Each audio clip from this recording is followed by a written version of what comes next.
എല്ലാം നിയന്ത്രണ വിധേയമാണ്.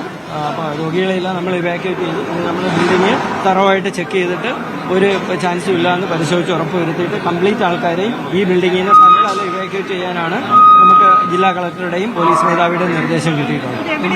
പ്രാഥമികമായിട്ട് ഇത് ഷോർട്ട് സർക്യൂട്ട് ആണെന്ന് പറയാൻ കഴിയുന്നതാണ്. അല്ല, പ്രാഥമികമായിട്ട് നമ്മളിങ്ങനെ അതായിരിക്കാം എന്നുള്ളതേ ഉള്ളൂ. പക്ഷെ അത് നമ്മൾ ഇലക്ട്രിക്കൽ ഇൻസ്പെക്ടറേറ്റും അങ്ങനെ അന്വേഷിച്ച് അത് പറയേണ്ടതുള്ളൂ.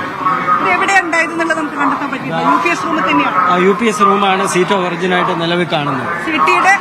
CT സ്കാനിന് തൊട്ടപ്പുറമുള്ള ഒന്നാം നിലയിലെ ഗ്രൗണ്ട് ഫ്ലോറിലെ UPS റൂം.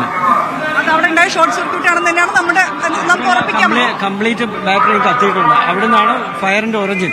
ഷോർട്ട് സർക്യൂട്ട് ആണോ അല്ല എന്ന് നമ്മൾ പരിശോധിക്കേണ്ടതുണ്ട്. ബ്ലോക്കിന്റെ കംപ്ലീറ്റ് പുക ഉയർന്നിരുന്നു.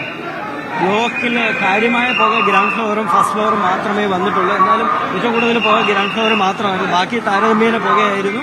എന്നാലും നമ്മൾ രോഗികളെല്ലാം അവിടുന്ന് ഷിഫ്റ്റ് ചെയ്തിട്ടുണ്ട്. കോഴിക്കോട് മെഡിക്കൽ കോളേജിൽ പുക